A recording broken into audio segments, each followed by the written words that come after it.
Welcome to this explainer. Today, we're going to decode what is basically the ultimate career manual, hidden right there in chapter 18 of the Bhagavad Gita.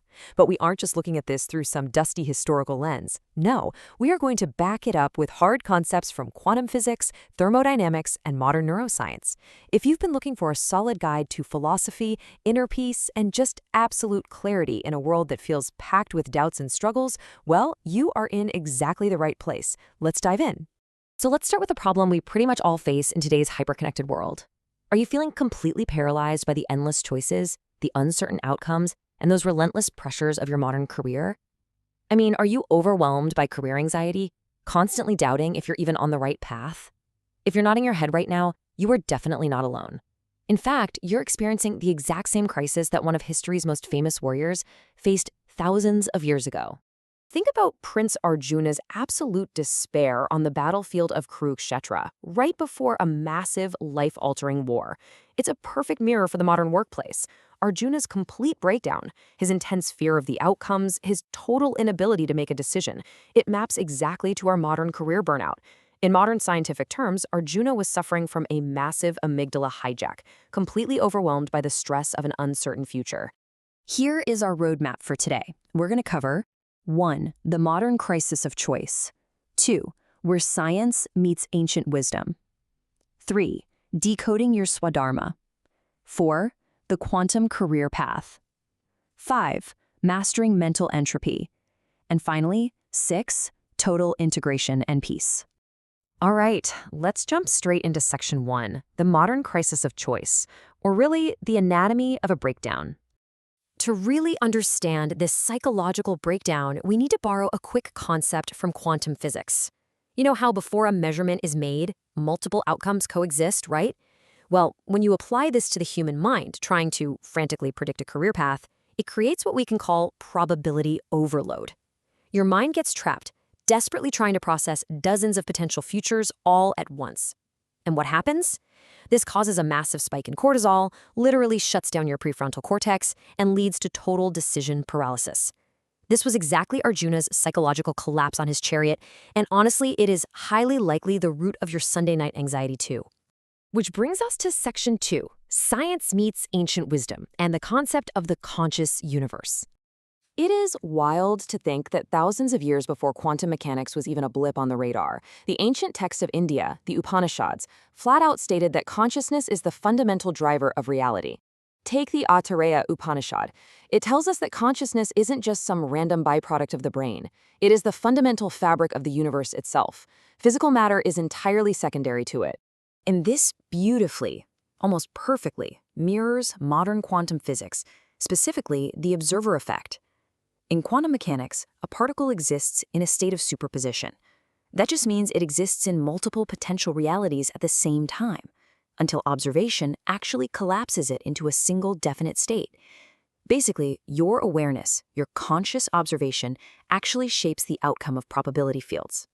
Now, what is truly fascinating is how neo-quantum physics explicitly links up with ancient metaphysics, like what we see in the Mandukya Upanishad.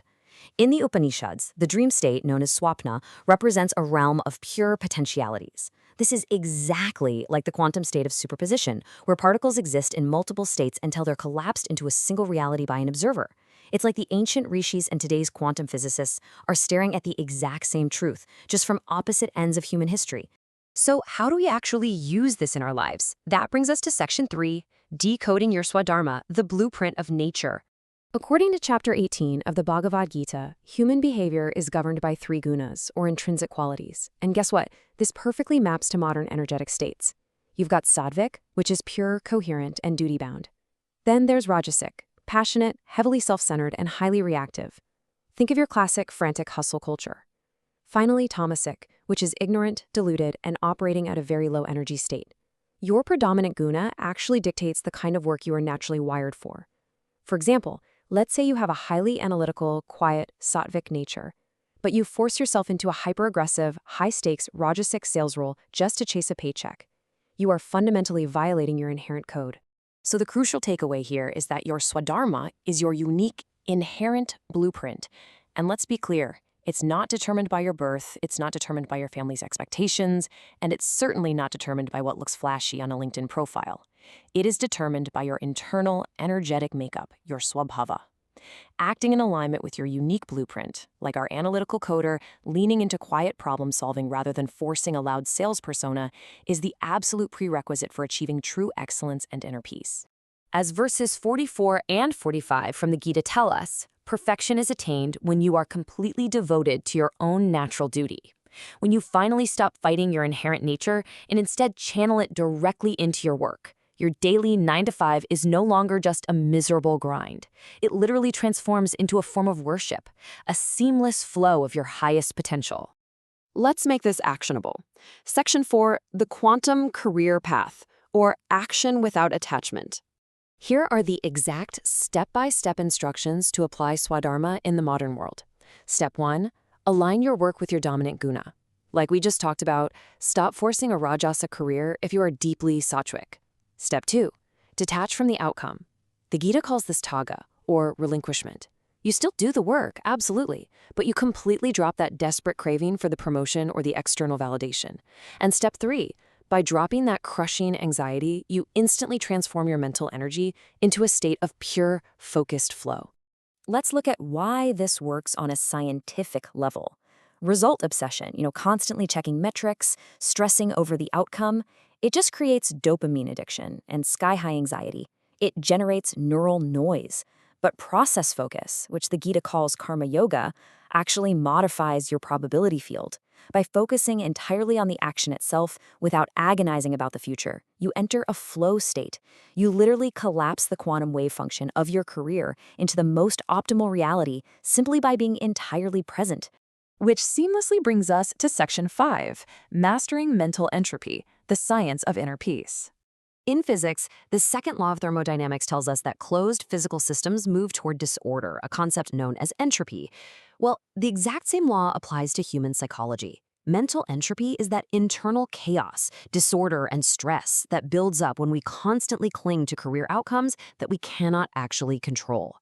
When you obsess over external validation, your mind becomes a highly entropic, chaotic system. So, how do we reverse this thermodynamic nightmare? By adopting what Chapter 18 calls Sattwic Tyaga. This means performing your duty simply because it ought to be done. You surrender your attachment to the results, you develop an objective observation of your own mind, and you focus entirely on the present moment. Doing this literally reduces the thermodynamic heat and chaos in your brain. You are transforming mental entropy into crystalline clarity. And that brings us to our final stop, Section 6, Total Integration and Peace, the ultimate formula. Verse 47 from Chapter 18 is honestly one of the most powerful statements in all of philosophy. Better is one's own duty, though devoid of merit, than the duty of another well performed. Think about that. This is a stark, undeniable reminder that chasing someone else's career path, a path that is not aligned with your unique Swadharma, will only massively increase your mental entropy. Even if you appear wildly successful and wealthy to the outside world, internally, your system will be in absolute chaos. I want to leave you with this final provocative thought to wrap up our explainer today. Moksha, or true liberation, is not about running away to a cave and escaping your 9-to-5 job. It is about acting with a beautifully regulated nervous system, completely detached from results, and doing your natural duty in perfect harmony with the probabilistic reality of the universe. The manual has been sitting there for thousands of years. The science fully backs it up today. So, I have to ask, are you ready to stop fighting reality and finally embrace your Swadharma?